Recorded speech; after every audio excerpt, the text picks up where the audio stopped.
बजाइए भाली कॉर्ड देख रखिए। आई तई में वो 4 दिन खातिर बाकी हलफा मचा के गईला।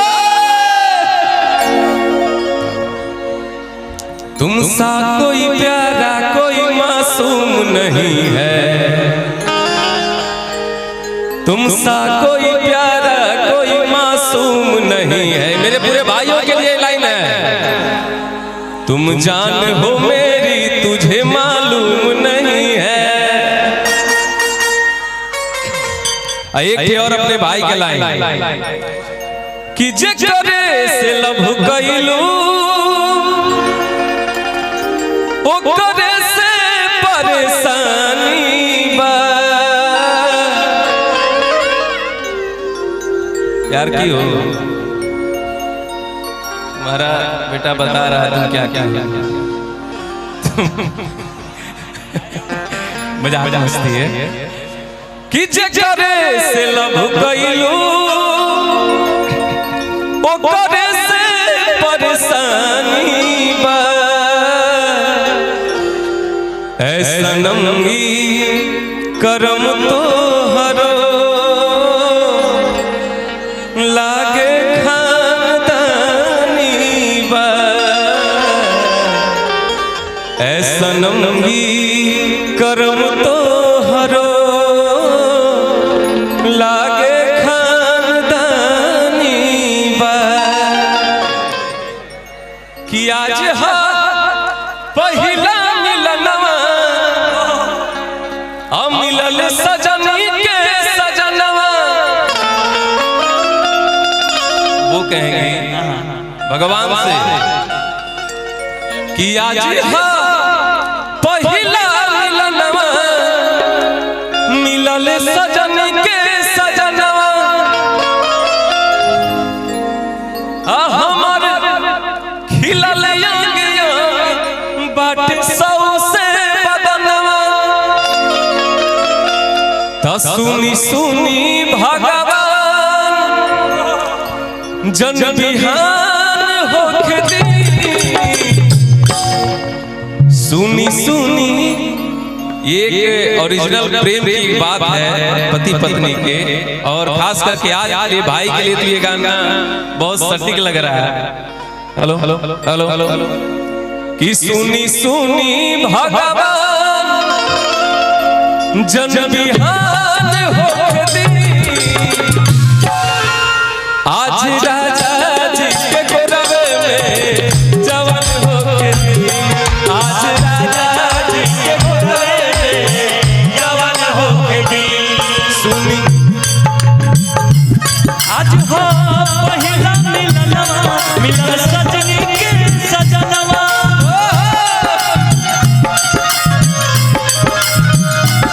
हमार खिलल सुनी सुनी भगवान जन बिहान होके दी। तने इनका साथ तने इनका बाँव पकड़ के कि आज राजा जी के गोरवे में जवान होके दी। आज राजा जी के गोरवे में जवान होके दी। इसी पे भैया एक बात है, अब थोड़ा सा अपने भाइयों के लिए आए जोरदार ताली त्रिसाकर जी के लिए।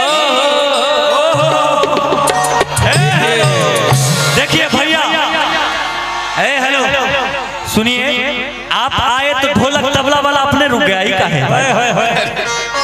ये लोग भी देखने में पागल है। वाह क्या बात। एक बार त्रिसाकर जी के लिए जोरदार हाला कर दीजिए आप लोग।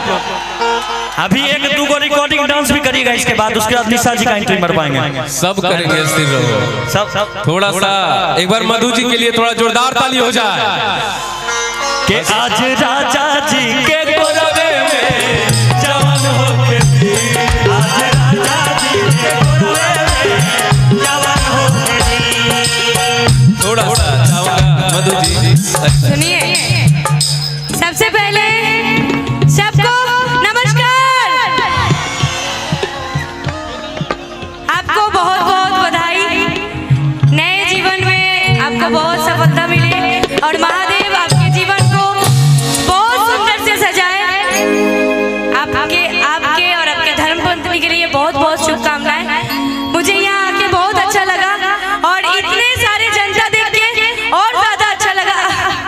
नहीं होगा, एगो फ्लाइंग किस देना पड़ेगा सब जनता को,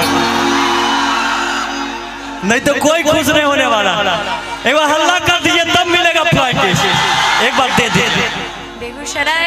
बेगूसराय के सारे धरती के सारे जनता को दिल से love you, love you, love you. हम बेगूसराय के वाले की तरफ से कहते हैं लव यू टू। ठीक है, थोड़ा देर चाहूंगा मधु जी, थोड़ा सा बैठिए 2 मिनट इधर आओ भैया। शिवेश बैठने दीजिए, इनको बैठने दीजिए। कि आज राजा जी के कोरवे में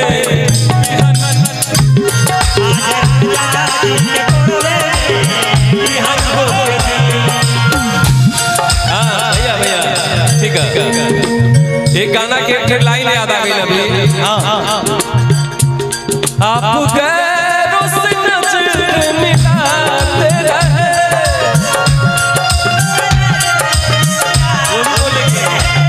आप गैरों से नजर मिलाते रहे,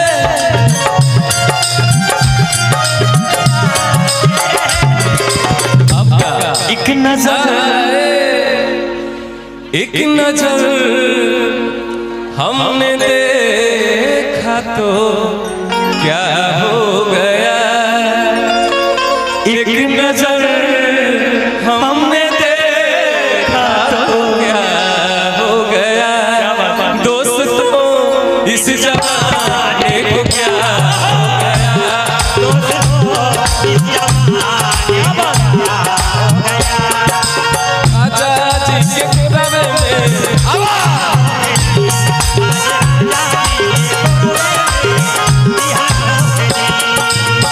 टिंकू बाबा ध्यान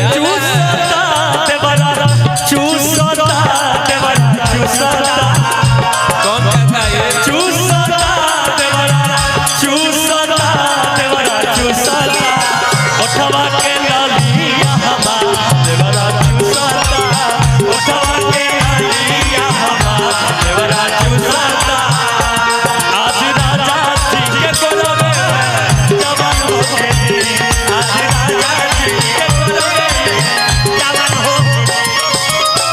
और क्या राजा जी के फोटावा से उठ जब साथी, राजा जी के फोटावा से उठ जब साथी, राजा जी के उठावा से। अरे ये बोलेंगी ना इतना नहीं बोल भाई, आज शर्मात रहे हो, आज चौचारी है। राजा जी के उठावा से उठ जब साथी,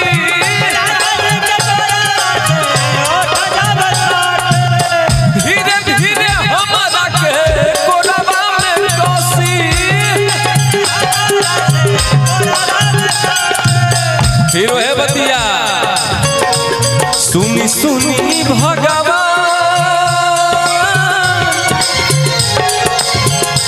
सुनी सुनी भगवान जन बिहान होके दी, भगवान जन बिहान होके दी, आज राजा जी के कोरवा,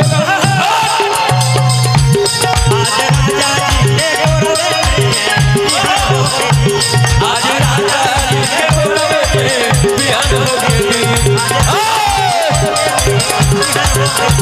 आज राजा जी के